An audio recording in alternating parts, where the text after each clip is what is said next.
আপারা বাইরে একটা কাহিনী কেউ বাড়াইছে। কাহিনীটা হইলে ধূমপান ছাইরা দেওয়ানোর পরে কি হয় এই কাহিনী। ধূমপান একটা লোক ধূমপান করতো। সে ধূমপান করা ছাইরা দেয় 7 বছর ধইরা। 7 বছর ধরে কিন্তু সে ওই ধূমপানের টাকাটা জমায়ে রাখে। যেসব ভাইয়েরা ধূমপান করেন তারা একটু এই কাহিনীটা একটু মন দিয়া পড়বেন। বায়গো কইতাছি। সে টাকাটি জমাইতে থাকে, প্রতিদিনের সিগারেটের টাকাটা এক জায়গায় সে জমায়। তারপরে 7 বছর পরে সেই টাকা কত হইয়া দাঁড়ায় জানেন আপনারা ভাইয়েরা? আপনারা ভাইয়েরা 2,45,095 টাকা হইয়া দাঁড়ায়। চট্টগ্রামের ফটিকছড়ি উপজেলার শাহিন নামের এক ভদ্রলোক 2014 সালের 10 ডিসেম্বর তিনি স্ত্রীকে কথা দেয় তিনি আর ধূমপান করব না। স্ত্রী জিজ্ঞাসা করলো, সিগারেট কেনার পেছনে প্রতিদিন আপনার কত টাকা খরচ হয়? শাহিন জবাব দেয়, কোনো দিন 50 টাকা, কোনো দিন 100 টাকা, কোনো দিন 150 টাকা। স্ত্রী পরামর্শ দিলেন, ঠিক আছে, এখন থেকে আপনার সিগারেট কেনার খরচ আমার কাছে জমা রাখবেন, ঠিক আছে? এটা একটা আয়েরও পথ আর দেখুন আমরা কত টাকা বছর শেষে পাওয়া যায়। সেই থেকে টাকা জমানো শুরু। 7 বছর পর সঞ্চিত অর্থ ব্যাঙ্কে দেখা গেল মোট 2,45,095 টাকা হয়েছে। এই 7 বছর জনাব শাহিন যে টাকাগুলো ব্যয় করতেন সিগারেট কেনার পিছনে, সেই টাকা জমায় রাখায় একসাথে এত টাকা হয়েছে। এটা একটা আয়ের পথ হয়েছে। আবার ধূমপান তো খালি খাইলেই হয় না, বায়েগো কইতাছি। ধূমপান খালি খাইলেও হয় না, এটা স্বাস্থ্যের লেগে খুবই ক্ষতি। ধরেন আপনি আজকে ধূমপান ছাইড়া দিয়েছেন, আজকে আপনার শরীরের থেকে একটা দূষিত প্রবাহ বাইরে হয়ে গেছে, দেন আপনি 2 দিন 3 দিন পরে আবার শুরু করলেন, আবার আপনার দূষিত প্রবাহটা ভিতরে ঢুকলো। তো প্লিজ অ্যাটলিস্ট আপনারা কিন্তু বাইরে আপনারা একটু সতর্ক হন, প্লিজ প্লিজ।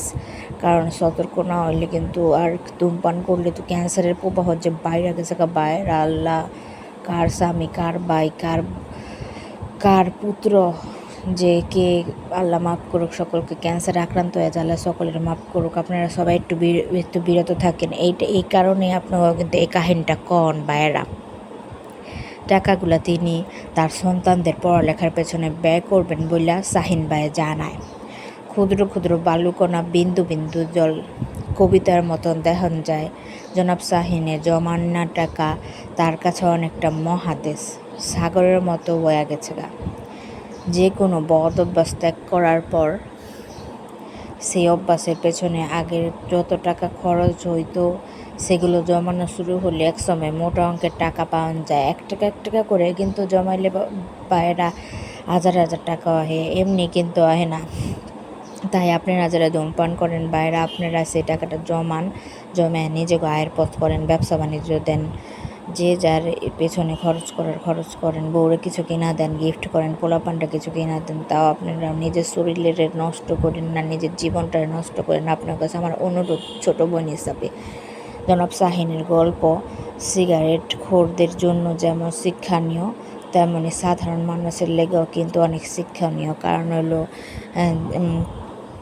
সে ধূমপান ছাড়ার পেছনে তার যে শরীরের অনেক সুন্দর ভালো হয়েছে, এবং 7 বছর পর সে টাকা জমাইছে 2,45,095 টাকা। বাপন যায় পাড়া বাইরা, যেখানে 1 টাকা জমায় নেই হইলো হিমশিম খাওয়া যাইতে হয়। আর যেখানে সে সিগারেট না খায় একটা খারাপ কাজ বন্ধ করে একটা ভালো কাজ করছে, যেটা তার লেগা টাকাও আনছে, আর এই টাকা দিয়ে সে পোলাপানগো পিছনে খরচও করবার পারবো। চট্টগ্রামবাসীগুলো লেগে আমার একটাই অনুরোধ যে আপনারা প্লিজ ধূমপান করে ছেড়ে দেন। আর সারা বাংলাদেশে যারা যারা আমার ভিডিওটা দেখেন সকলের লেগে একটাই অনুরোধ যে আপনারা ধূমপান করে একদম ছাইড়া দেন। আপারা যারা করেন তারাও ছাইড়া দেন, প্লিজ আপনাকে পায়ে ধরি। 2014 সালে 10 ডিসেম্বর থেকে কিন্তু স্ত্রীকে কথা দেয় ভাই, আর সেই কথা কিন্তু রাখে।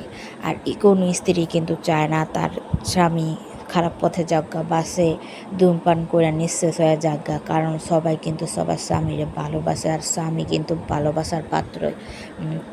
ভালোবাসা ছাড়া কিন্তু স্বামী স্ত্রীর সম্পর্ক কোনো সময় হয় না।